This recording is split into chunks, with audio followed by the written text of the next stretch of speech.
Bombuza katsi ebirungi bakoze mizikira sete wali. Katsi tewali kivulu kyakoleddeko bwerere. Katsi tewali muyimbi gwayambi nga tamwebaseko tebamuwadde ssente. Katsi akubye kaliya z'abaana abatalinaako busobozi bonna kubeera nga basasulwa enguzi balipa badijje. Katsi abadde stumbling block mu kaliya z'abayimbi 7 ku buli 10 abaana bali wansi. Eno video mujja kunjulira abayimbi bagenda kuvaayo kuba Lucifer bwayogera nagambe kansooke nnindako omuvubuka ono muddamu naye manya abayimbi mwenna Katsi nga lyakikozeeko n'akusaba siddi n'omuwe ssente nawe obeera nga tazannye luyimba lwo n'ogenda ku stage nti ogenda kuyimba ne kajjako microphone ojja kuireetinga ku video eno kuba mmanyi ssaawa zino gye ssaawa njogerera emijiji Katsi gy'ayonoonye ne gy'asabotaginze kaliya zaazo. Lwaki Katsi oli mu mbeera ekisiraani? Ekikolimo. Katsi olina ekikolimo. Nga sinnagenda kugana amazi kuba buli omu alina amazi. Nze nina amazi alaba video eno alina amazi walwala amazi buli muntu alina amazi ge. Gwago weempandiikako bwebandiike okufuna essente. Weewaawo awo nja kugendawo. Ne Katsi oli musajja wa mutima mubi. Natural oli musajja wa mutima mubi. Weebuze Katsi ky'oli awo. Why feel tajjangako feel kudifending anti Katsi this, Katsi that, Katsi that. Katsi wetegeze social media avenues oba handles go postinga fee talina lunaku fee we yali akupostinze. Lwaki fee talina lunaku yali akupostinze?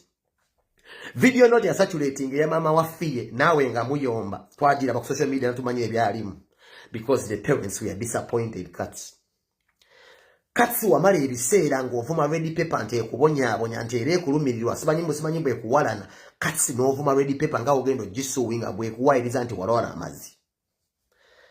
Katsi neewunya okujja okugamba mu migundi y'obuno obadde n'amazi emyaka 10 nga bye biseera bye ready paper yakuwandikako nti osiga abaana amazi ne weewakana nti ready paper simanyi etambuza simanyi story embi simanyi ekuwalana simanyi malisi n'oyagala ogisuwinga amawulire bakulirire bakuwe ssente. Katsi bwe nategeera Katsi nti olina omutima omubi.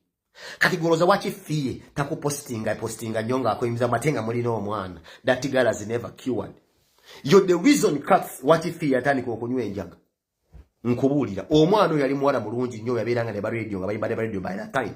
Gwoke nnyini fee buli weetunulamu n'alaba nti alina amazige wamusiiga oyo omwana agenda mu depression.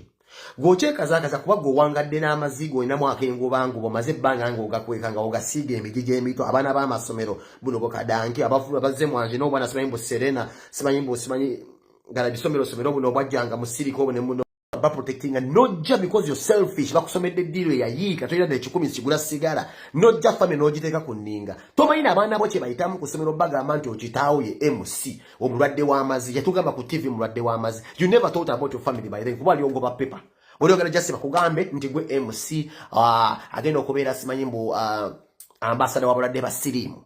Tewalowooza ku family essaawa zino blackmailing abantu abagukkiriza mu nkyukakyuka nti basinza okubeera mu nga bavumaga family yo mu tebagiwa kitiibwa. Muganda wange nze bwe nvaayo ne ngamba ndi mulwadde w'amaseeza ne family yange ngirowoozezaako bagenda kutambula mu Maluko ne Liam nga bamanyi taata bwe yagamba alina akawuka ka siriimu. Kitegeeza kino maze kikolamu ki verification maze okukiyambulula maze okyetegereza kigenda kukola. Bafire bongo utaya bakusoko kwogera nti balina sirimbo n'abasoka kola ka due diligence ne bagamba family yange ne bajeebuuza kwe bagamba ngenda kuvaayo family yange simanyi obe n'ekirowooza ke ekya n'ekikiro nga bamaze okukola ku research kuki nga bamaze okwetegereza family n'ekitegeera etya n'ekitwala etya bano bonna abasajja bozowulya sigosoko kwogera nti oli mulwadde wa sirimbo. Ne Katsi ateka nkubulira ekintu kimu kati ngenda kubulira kigenda okujjira mu bulamu bwati wagenze n'okola statement n'ogamba nti ate mbifaidayi musimanyi oba nfanfe Katsi olimba. I have that nze nina ebintu bibiri byensuubira Katsi yoyagala okukola. 1 Katsi oyagala kwetta.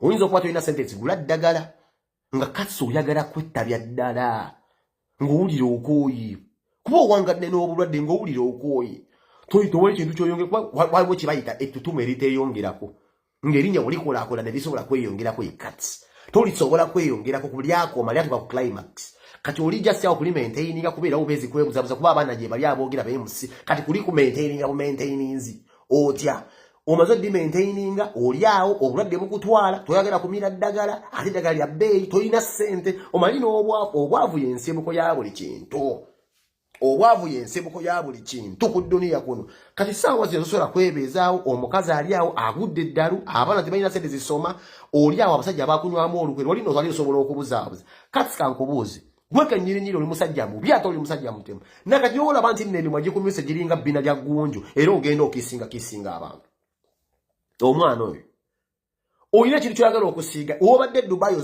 kisinga abantu ifata eby'opostinga ng'okisinga abantu kati kankubuuze gwe oyina ekisa ku banno singa oba oyina ebbwanga n'omuntu alina ebbwa otomusize sirimu onywa sigala emimwa gibeera gikubabuukiridde eba gibeera gibabuse gibeerako amabwa singa omuntu naye abeera n'ebbwa n'omukisinga n'abeera ng'asobola okufuna obulwadde gwe kennyini n'engeri gye weetwala ng'omulwadde teweetwala nga mulwadde olimba okyazina abakazi ate ng'okyabakuba emitwe era afazaali obagulira ebyokunywa n'obawuddisa n'obalimba n'obazina afazaali obagamba anywa eddagala tasiiga era okyazina abakazi kati mbulira nayifuyo omuntu wa NUP omwagizi wa Kyagulanyi agikoserezaawa ekisooka okyakyakala onywa omwenge kennyini teweefaako mbuulira omuntu wa NUP wayingiridde obulamu buweekwasa family if they don't leave my family alone wagirowoozaako ng'ozza okugamba nti oli mulwadde wa siriimu kuloza baakusooka okukyogera kye balooza ku family zaabwe naye kiri kye nasoose okugamba nti kasitaddiirwa egaana okutooza abantu basiiwuuka empisa gwe Bobi Wine ava mu bintu by'okugamba mbogenda mu blackmailing rasita otome ne fayiro eyeekabalagala eya rape eyo tegenda kuddamu kkola bafantom weebali wakyo basiba by the way Bobi Wine oyo gw'olaba okumanya ali blessed nnyo nti tewali muntu yenna yali agizeeyo obuze bwa Bobi Wine na kintu kye yali akoze nga gwe mbwambo gyeyo kintu kyoyinza okukangisa Bobi Wine. Do you know nti kati gwe wandibadde na musajja mugagga nnyo singa obadde n'ekyama ekiri valid nga kirimu n'ensa ku poliisi zino tebagende nga bakebeera mu zi poliisi zonna okulaba nti Bobi Wine